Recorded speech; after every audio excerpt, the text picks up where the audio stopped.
I respect you. He said, I want to fight you. Book the flights, I'm ready. It's the most pleasant way I've ever been asked to have a fight with someone. It's just nuts. Welcome to the Sansum Warrior Mindset podcast with myself, Damon Sansum.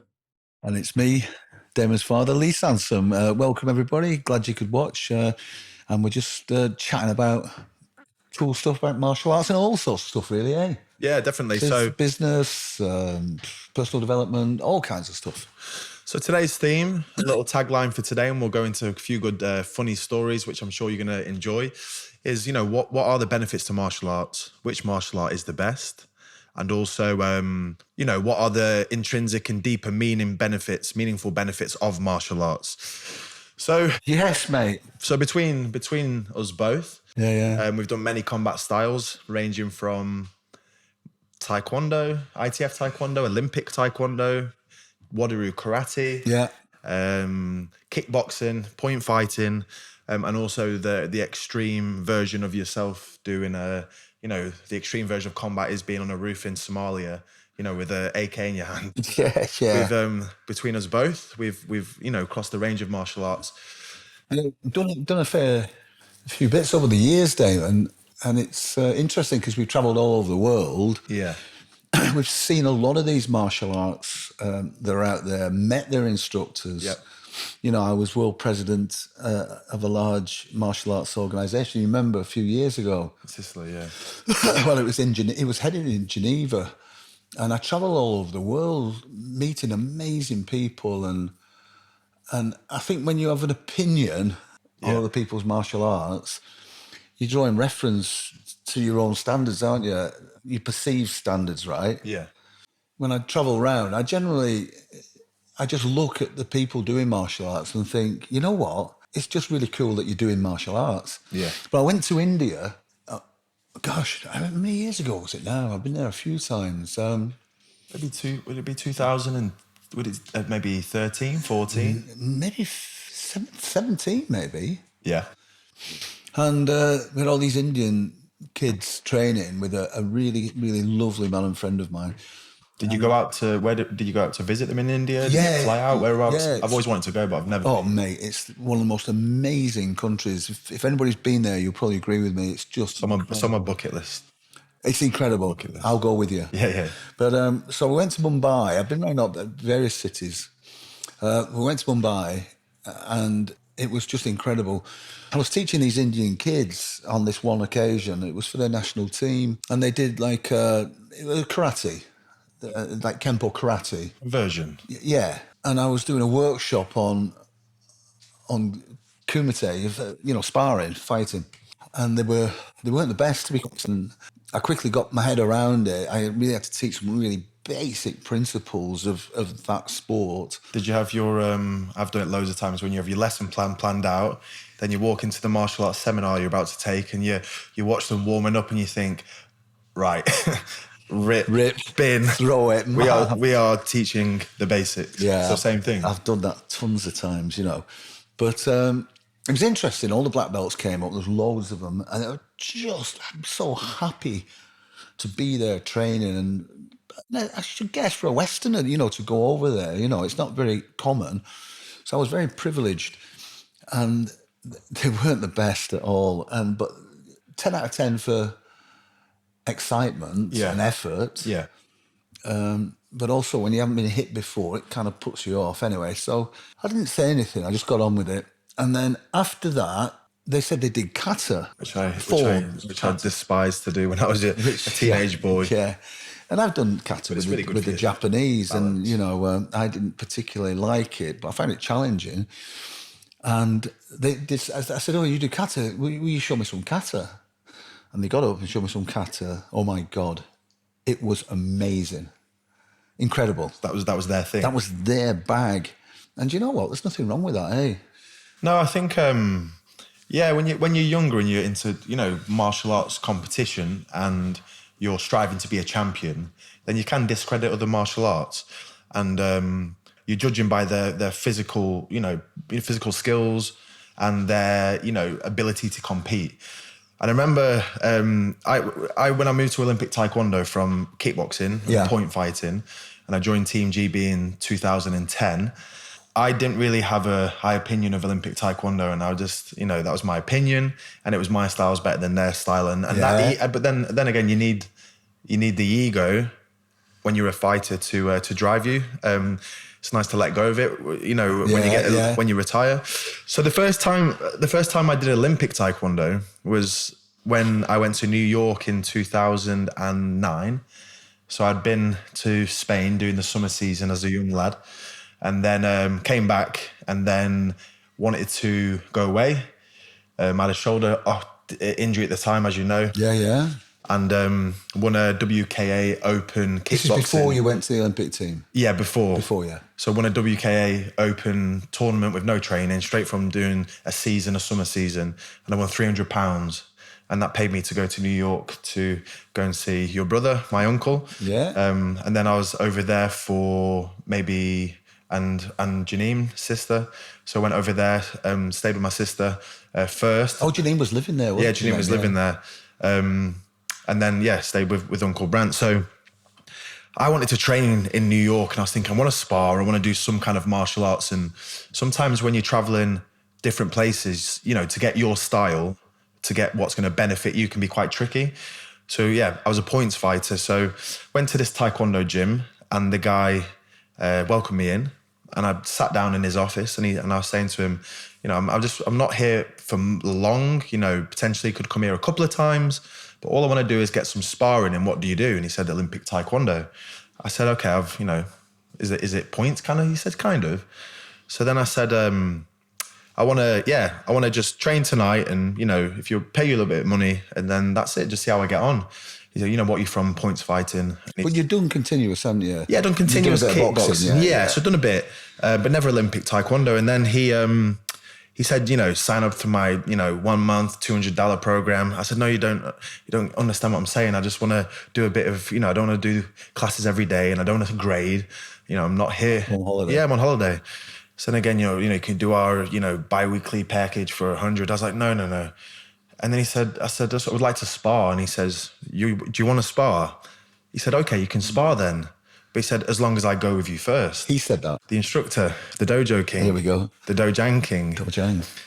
So I go into the hall, and there's all the students there warming up.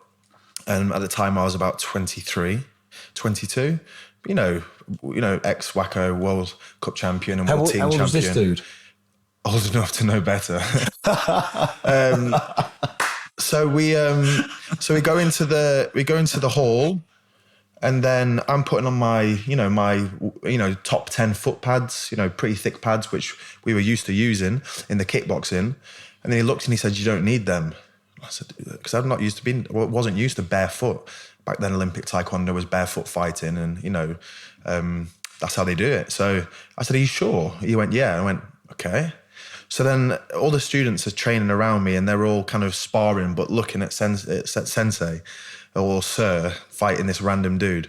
So he goes a bit crazy on me, trying to get me, and he wasn't the best. He was okay at that old school back leg taekwondo style, but as a point fighter, my front leg was pretty efficient. One of the best left legs in the time, probably in the world. Yeah. in the style. So. Yeah, so I'm respectful, and I didn't want to embarrass him. And then he was flying at me and screaming in my face and just trying to go for it. And I thought, that's enough now. So and I wasn't used to bare feet as well. So hit him with front leg roundhouse kicks, blood dripping from his nose. He then gets kind of angry, but also kind of scared. And then so I hit him with a back kick. And then I hit him with another front leg kind of chamber travel kick, which they weren't used to back then. Now his lips all cut. And then, he's in control of stopping time. But this was, I was not wanting to do that, but he was taking liberties really. And it's only so much you can take, thinking, mate, I know your plan here. So we had an ego, which unfortunately was shattered. And then, after that round, he quickly stopped time, and there's blood everywhere. He goes back to his office with all his $200, $300 a month plans, probably wipes his face with them. And then this other instructor came in, and then fast forward 1 hour later of sparring, I'm now taking the class. So I've had a couple of stories like that, to be honest. What was he like after? Was he okay? Was he talking to you? No. I remember driving with my sister, and we were driving down some highway, and I saw him then the day after with his headphones in, running. So he must have thought, this guy comes back and needs to be prepared, even if he comes back in 10 years. It's nuts, isn't it? But yeah, it's nuts. Sorry, but I remember, in South Africa. I lived in South Africa for a while, and it's a long time ago, as you well know. Yeah. But I remember I was playing karate then, and I was at quite a high level on the national team and all the rest of it back in the early 80s. And a young fellow coming through, I must have been like 22. And then you started karate later. You know, to have kids in your karate school was unheard of. You know, it was mostly, I'd probably say 15 up, 16 up. Well, certainly in our area. And we went to South Africa and went to this karate school in Johannesburg. And I was really super excited. And I went in, this place was incredible.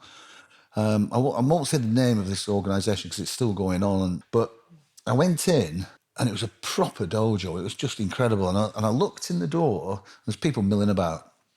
And there must have been maybe 40 black belts training in the black belt class. It was. I was like, whoa, I've come to this is it. high standard. This is it, yeah. And I waited patiently outside. I didn't go in. And I waited for the head instructor to come out because I wanted to ask him, you know, would you mind if I trained with you? And I'd heard about him. And I specifically went to his school because I knew it was a good school. Anyway, everyone comes out and he's talking. And you can clearly see I'm new and he just doesn't talk. You have all your kit with you? Did I have a bag with him? I'm not sure. No, I didn't go to train. I went to go and speak to him. I might have had a bag. Yeah. But right at the end, there's maybe 2 or 3 people left. And then he comes and speaks to me. I think that's a bit weird. Yeah. Why would you do that? But he could see you there the whole time? Yeah. And then he was all puffed up. And I asked him, can I train? I'll tell him I just arrived in the country.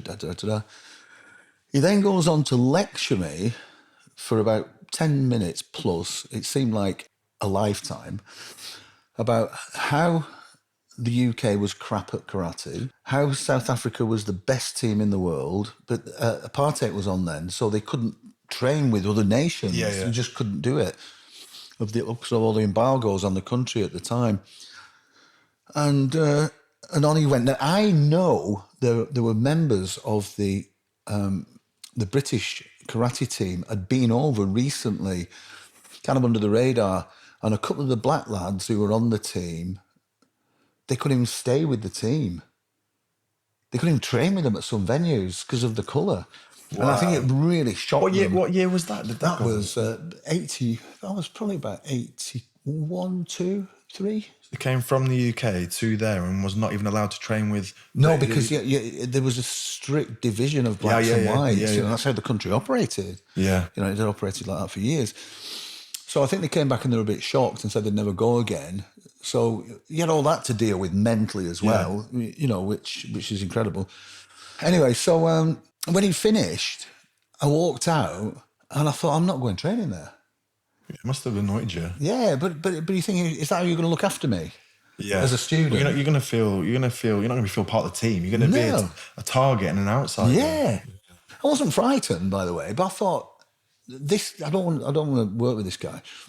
Anyway, I didn't know what to do. I went to another karate school and it was okay, but it wasn't my bag. I didn't do any sparring and nice people. And it was only a tiny school. And then I went to the Taekwondo school. ITF, Olympic? ITF. WTF. Okay. Yeah. Called WT now. WT. Yeah. Same thing. In a bit, it's going to be called the W. Yeah. Were. Yeah. Formerly known as, or a symbol, something like that. Like Prince. Yeah. So, I went to the Taekwondo school. Now, at that time, karate and Taekwondo, I wouldn't say it was pure hatred, but it was pretty close. Yeah, of course. You know, some of my friends that did Taekwondo, when I found out, I wouldn't speak to them, and they wouldn't speak to me. You've installed that in me. I know, sorry, mate. And I ended up being an Olympic Taekwondo world medalist. And I was like, them Taekwondo people. I know. It was, I don't know why it was. It was just about it. But that helped me in my career, though. Well, there you go. Yeah. Yeah, I went in, and what a lovely family that run all these schools in Johannesburg. Big setup. And I instantly felt at home. That's nice.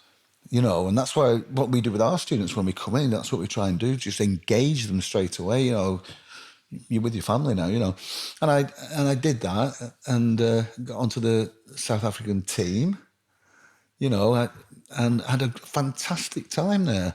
How long were you training there? Really humble people, probably 18 months. It's good, nice people. And people. They would have benefited from you being there as a karate fighter with your lateral movement and your explosive actions, and you'd have benefited from I'm sure it would have benefited you when you came back with the lead leg kicking, or Olympic Taekwondo, mainly the spins. It did. I came back and I went to this karate tournament. Straight from, training Olympic, training Taekwondo in South Africa, then straight to the tournament. Straight to the tournament, of course. Yeah, of course. And I fight, I'll not mention any names here either, but in the final, I fight a person who was on the Great British team there. Yeah. Then, you know, with the TKD set up and all that kind of stuff. EKGB. Back in the day. It's changed names several times, but it was that, you know, the best team in England. And I fought this guy who I knew, by the way, knew him very well. I fought him in the final. But on my rounds through, everybody was like, because I've always been a good kicker, but it went to the next level. Yeah. And everyone was like, what have you been doing? They just couldn't believe that from seeing me maybe 18 months before to seeing this. You don't know it yourself, do you? No. Anyway, I fought this guy in the final, and man, I must have kicked his head so many times. Anyway, he beat me, I don't know, 4-3 or 5-2, whatever.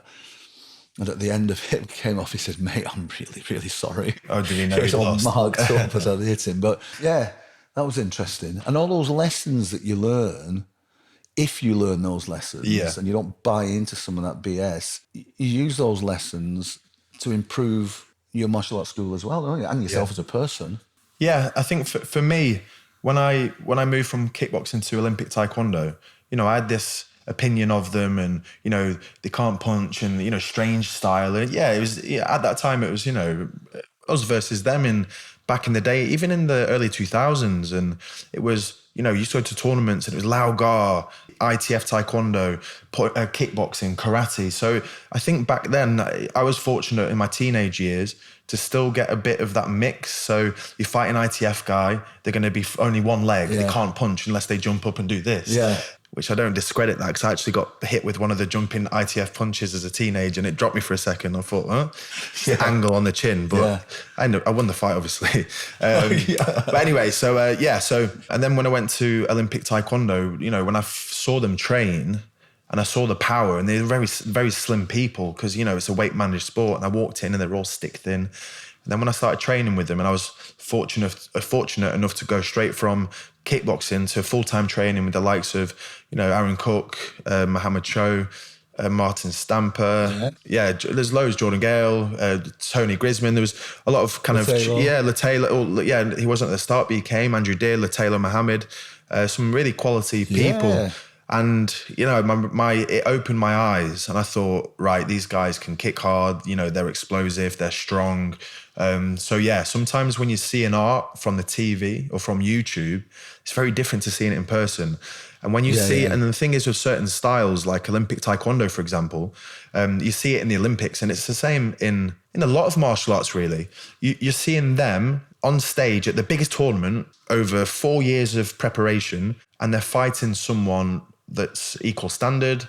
They've maybe made some of these guys I know someone that's won €1 million, was given €1 million and 2 flats in Turkey because he was Olympic champion. So the pressure's on as well. Yeah. So then the fights can become a bit... And they know each other that well. Yeah, they fought all season, so they can become a bit boring to watch. But if you go to an open, like an Olympic Taekwondo Open, or maybe even a Karate Open, sometimes the action's a bit better. So on the back of us talking about the different martial arts, and there's one story I want to ask you, which I don't know loads about, but it came to me when we're talking, and is the KungFu Chi master. So we'll finish on that. So stay tuned for the story, because I'm really intrigued to hear that someone came to challenge my dad to a contest that was a Chi master. So wait till the end of the video to listen to that, and I'm excited too.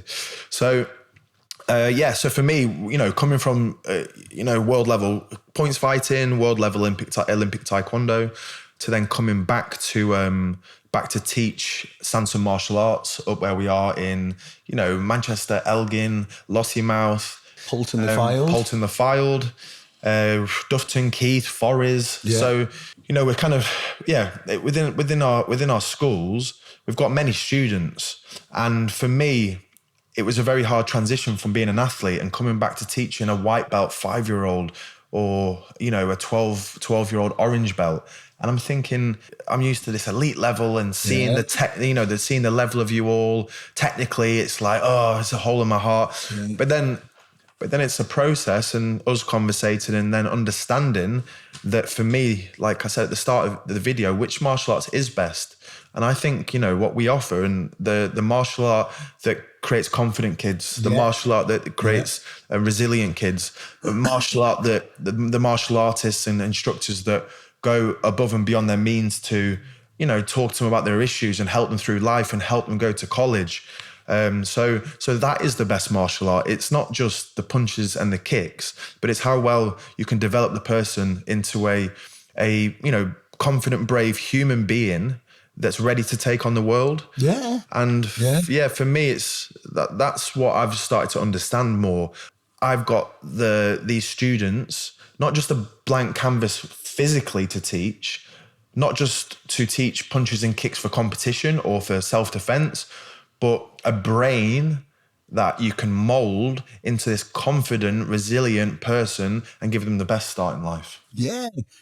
I think we've forgotten sometimes what it's actually about. I mean, there's some fantastic instructors out there that are really turning into this way of doing it. And they have done for years and years. Some of them are very good friends of mine.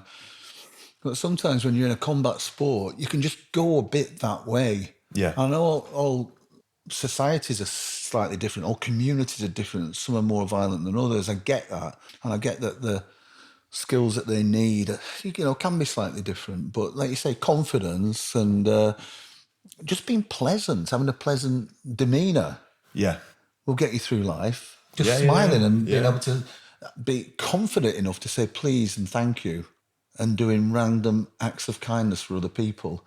It might sound a bit out there. What's he talking about? But you know what? We all like that. We all like it. Yeah. When you do something good for each other. That's why we do community things with our kids, and we're going to be doing some more over the next few months. And just maybe teaching the kids that to do something for free for others is pretty cool, and it makes you feel good. Yeah, giving back to the community. Yeah, it's true. I think, what we're doing is in line, and it's teaching them the ideal world is good quality martial art and also good quantity, and also the good mentoring.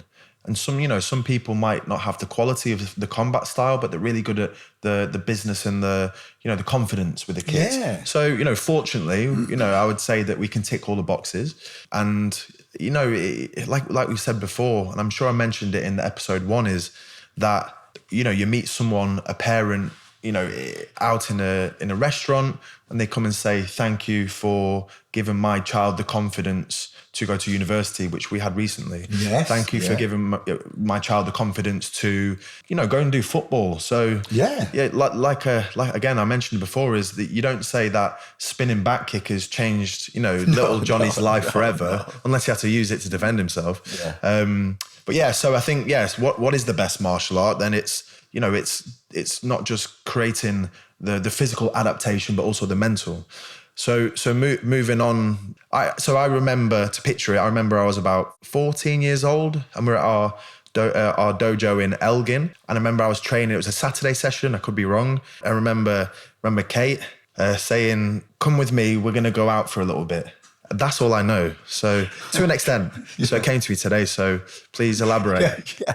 So there's like a precursor to this. Okay. And when I lived in Hong Kong, when I was at the British Army, and I was working with the Gurkha Brigade, amazing people. Got some great stories about working on the Chinese border for another podcast, right? But I met this guy on on the RAF base, they had an airport, RAF. I don't know what was actually there, how many aircraft or whatever, how many squadrons, but there was a big RAF base there. He worked on there doing something. And I happened to get chatting to him, and I don't know why. I was on the airfield doing something, and I got chatting to him. You were Army, though? Yeah. How come you're on the Air Force base? I think we'd gone down there for something. I'm not sure. I'll tell you what it was. You know the F1 McLaren? Yeah. Of which I've actually sat in one and drove one when I worked for Mohammed Al Fayed. I'll tell you all about that in another chat. But we've got so much to talk about. But anyway, so they had this army helicopter. It was from the Army Air Corps, I think it was. I might be wrong. It might have been RAF, but I remember it was a Gazelle. I don't know if the RAF flew Gazelle. RAF person will tell me, I'm sure. So what they did is they took the McLaren out about. It didn't look far, but I think it was about a mile, and then it turned around. Then it came back, and then all the cameras were there and everything, all the film crew. It was like a big advert for this car to say, with the helicopter above it. So anyway, the helicopter came in, and he drove up, like it was a really well-known racing driver, I forget his name. He drives this thing off, and you see it in the distance, and it just turns, and the helicopter turns, and it comes back, and the helicopter's above it. No big deal, is there? But a friend of mine... You'd use a drone now, wouldn't you? Yeah, well, you wouldn't. You just use AI. You wouldn't even go to Hong Kong, would you, mate? True. But a friend of mine, he was serving with me.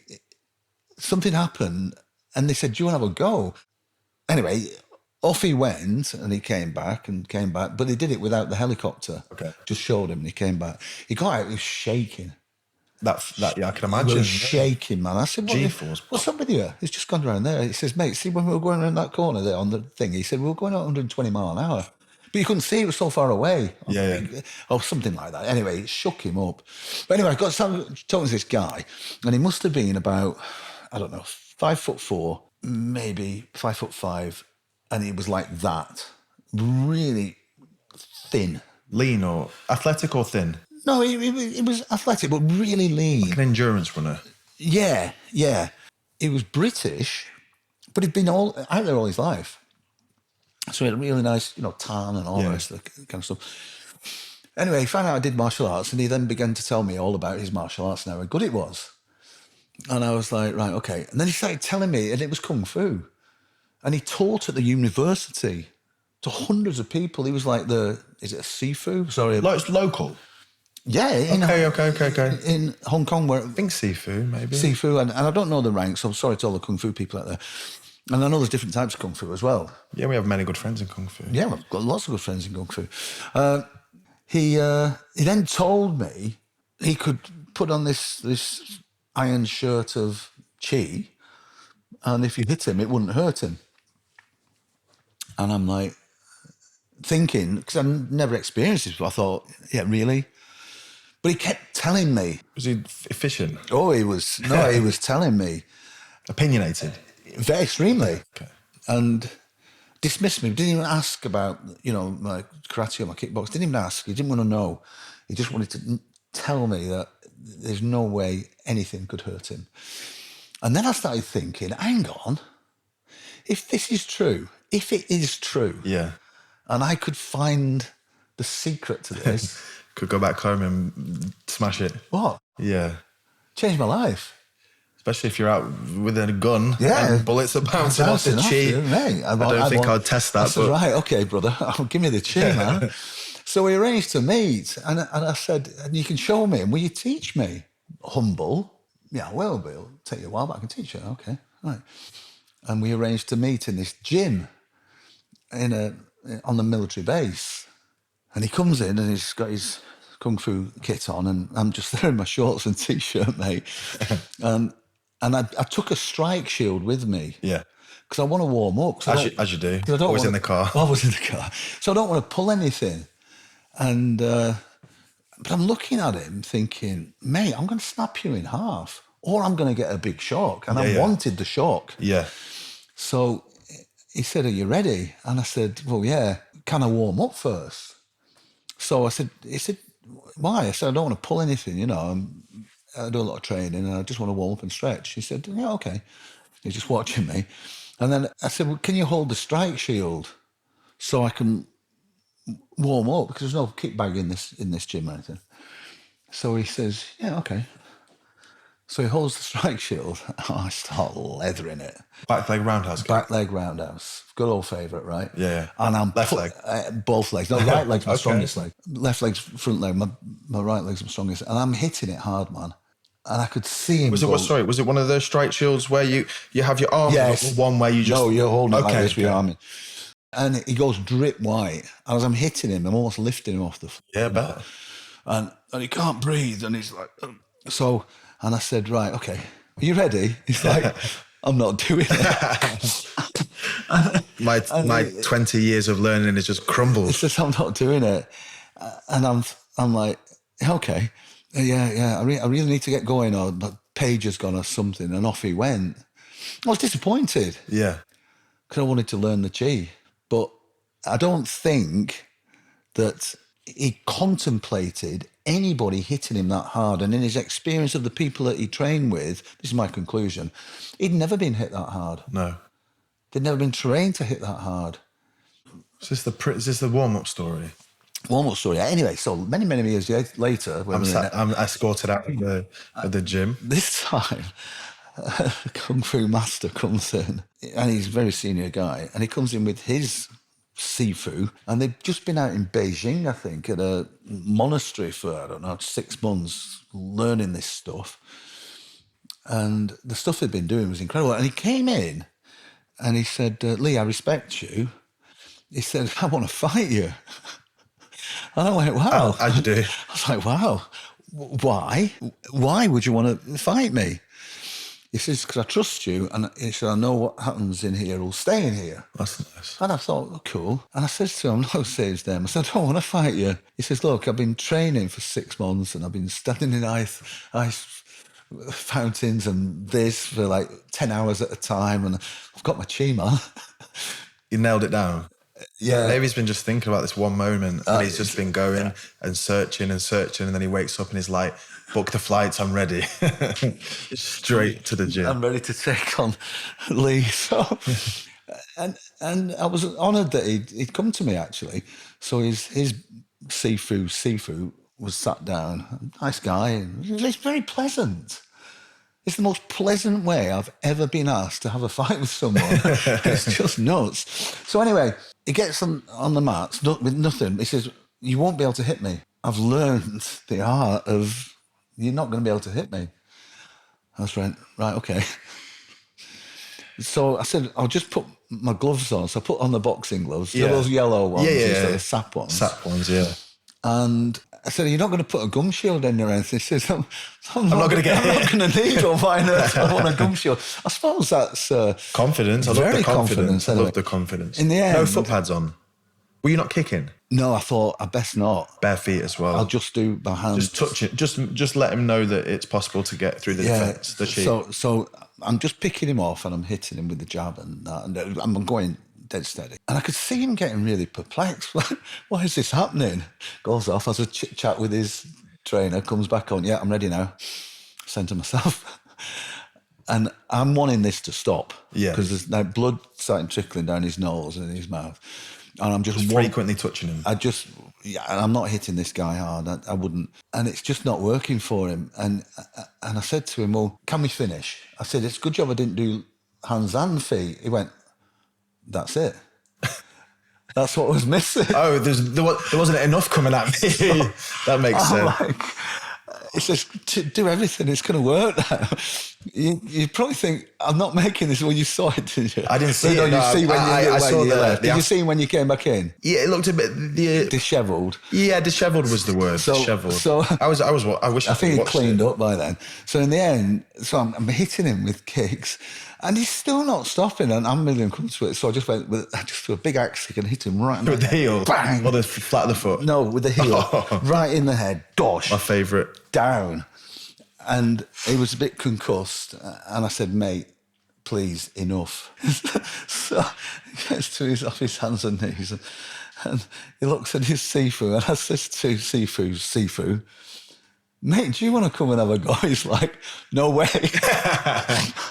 And he said, do you know what he said? And I had so much respect for him for this. He says, I'm just going to have to train harder. The thing is that, yeah, It's nuts. It's nuts, but then they're going to go and train hard at potentially something that's not effective.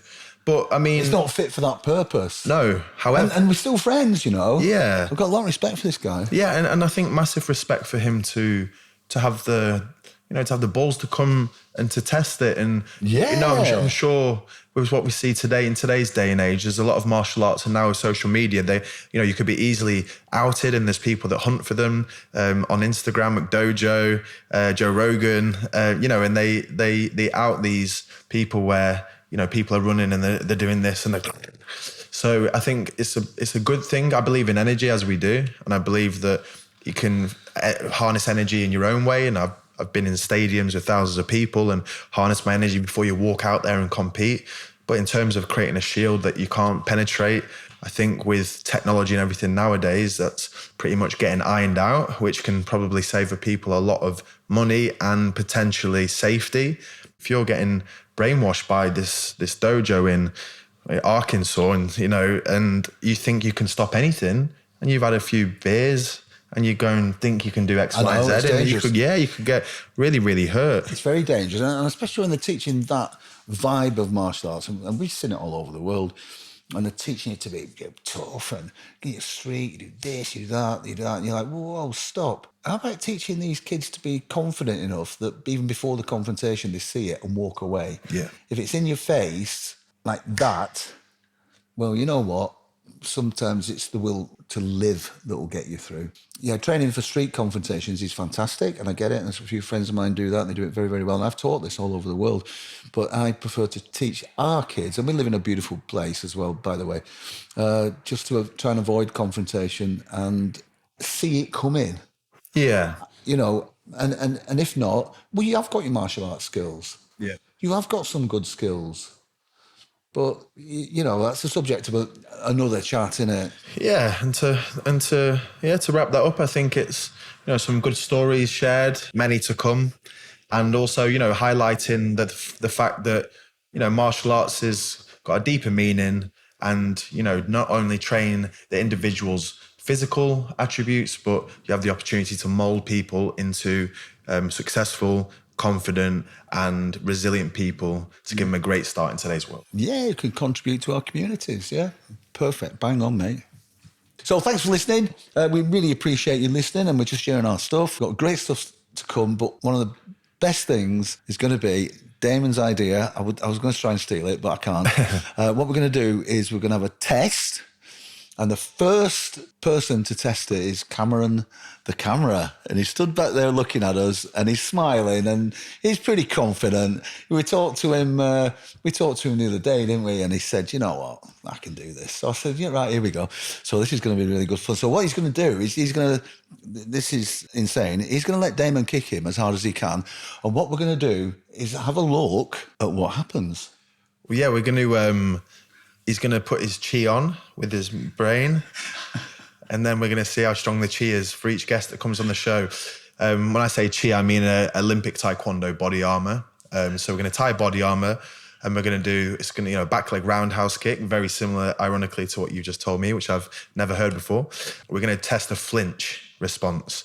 So for each guest that comes on and has the confidence to do the challenge. So, we've got a few guests lined up. So, make sure you subscribe and stay tuned. We'll start with maybe a little bit power and then increase the power only with the instep of the foot. And then we will test the flinch response from 1 till 10. So how it's going to work is you're going to drop a comment in the comment section of the video after you see the Cameron do the flinch challenge. And 1 being the worst ever reaction of like, oh, falling over. And 10 being, absolutely braved it up, not a single flint. That's how you're going to be. That's how Cameron's going to be. Because Cameron's a big guy. You're going to set the standard, brother. Yeah, so Cameron's going to set the bar for the flinch challenge. And I'm really excited to see how Cameron gets on. But I've got big aspirations for Cameron. Yeah, Cameron, we can do this. And any guests, again, that want to come on, please drop us a message. If you've got some good stories to tell, and we've got some great guests lined up, and if you have the confidence for the flinch challenge. So yeah, each guest have a think about coming on the show, And make sure you do your sit-ups before you come up and talk to us.